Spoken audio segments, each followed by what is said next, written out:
Goops.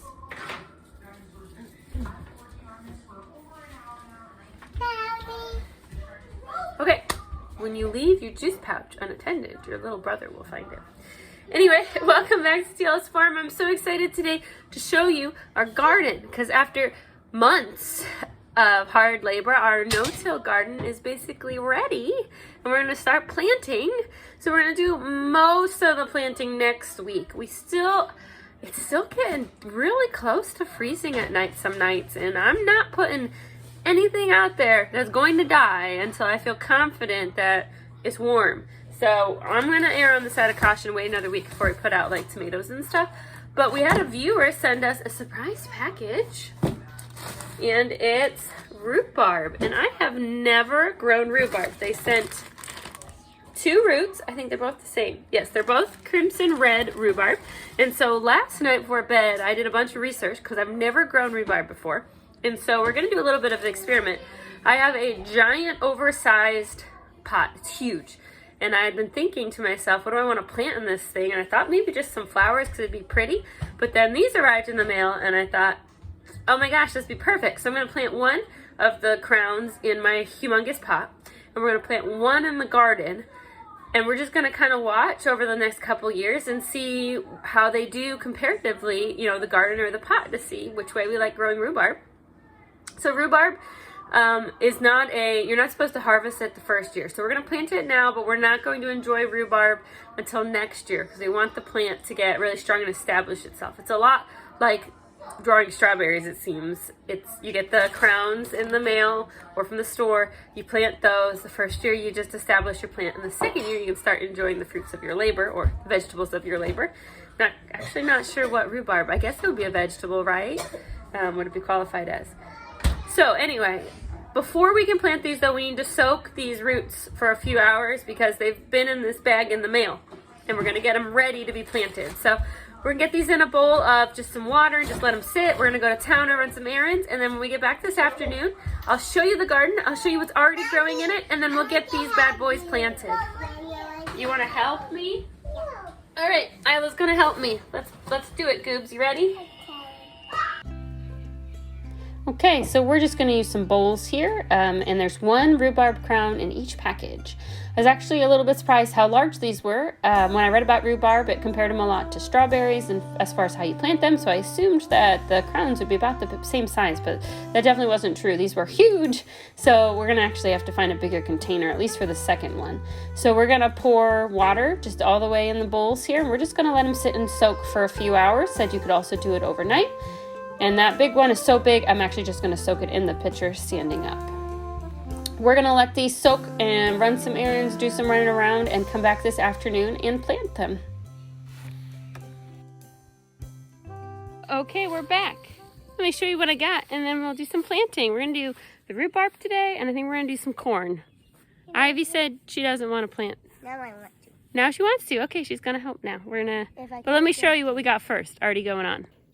Our onions and our lettuce and our peas are looking great. Had kind of a slow start on the spinach, so I replanted the ones that didn't sprout. So sometimes that happens, but you can see I had all sorts of lettuces popping up, and the onions are starting to get nice and big. So in this bed, I did compost plus topsoil. I'm doing a little bit of an experiment, and overall it seemed to work pretty well as far as getting plants started.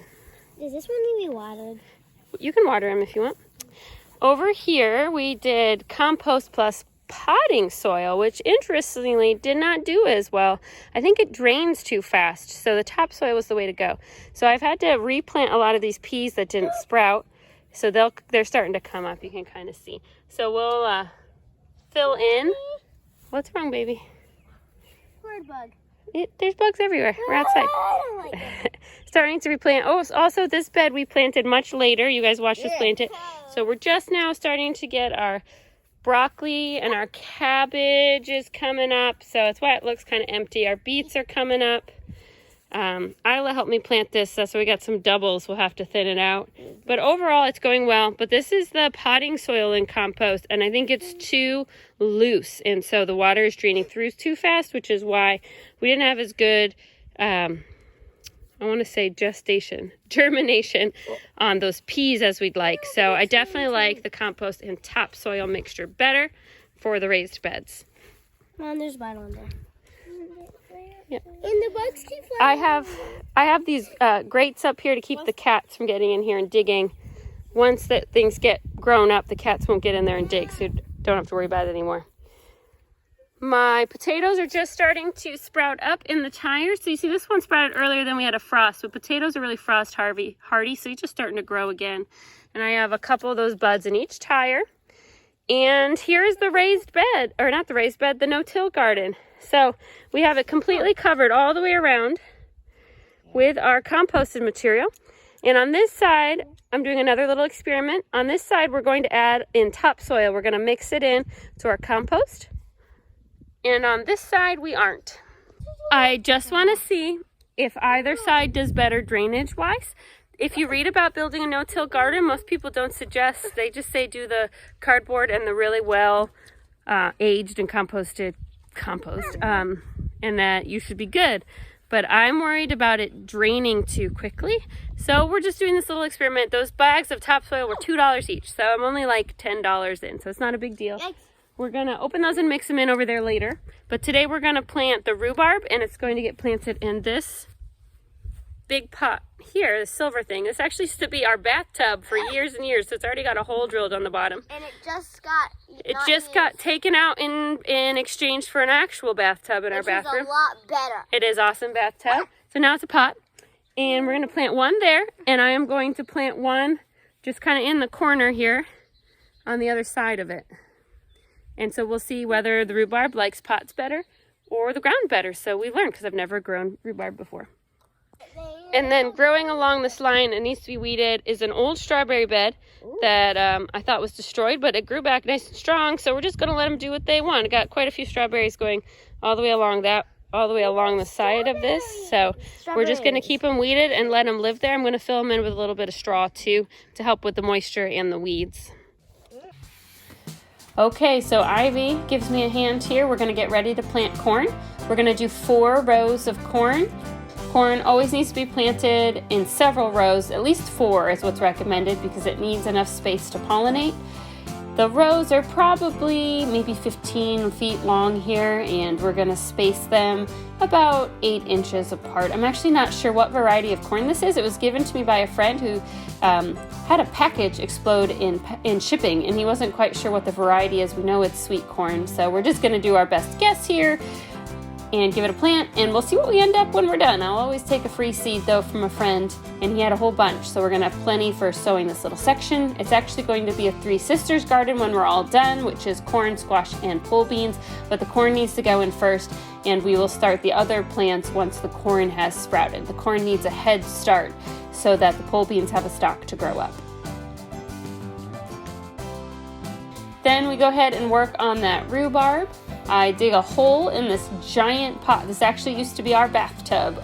We now have a real bathtub in the bathroom, so this galvanized laundry tub with has a hole and drain in the bottom is now repurposed into a planting pot for our rhubarb. Our construction manager comes to see what's going on. He's got his snacky, lost his shirt somewhere, living the good life. We're going to go ahead and get the topsoil down on this side of the garden bed, and so we're just going to open up these bags, dump them out, and then we're going to mix it in. I actually thought about using a hand tiller to mix it in, but then I thought, well, that seems kind of silly since this is supposed to be a no-till garden. I don't know if the semantics are that important, but I just used my hands to kind of mix it around instead of digging the hand tiller out of the garden. I think I have 7 bags of topsoil, and we're going to get it spread out all over the side of the garden. Find a spade and dig a hole here. We'll get that crown planted. So now we have both rhubarb crowns planted and hilled up. Now for everyone's favorite part, the kids always fight over who gets to water the garden because using the hose is fun. Ivy's going to get a turn today, and she does a great job getting everything watered. And unlike every other year at the farm, the garden is now close enough to the house that the hose reaches all the way to the very end. No more lugging pails of water to water the far end of the garden. Okay, all planted. That was pretty easy peasy lemon squeezy. Feels so good to have all that dirt hauling behind me. Next week we'll start putting our starts in the ground, and then the garden will be all planted, and that is super excited. We're excited to share how well this garden does for us this year compared every other year. We've always just done a tilled in the ground garden. That has its own benefits and struggles. I'm really hoping this new setup will ease the burden a little bit for me while helping to increase production. So we'll see. Thanks so much for watching, guys. We'll see you soon.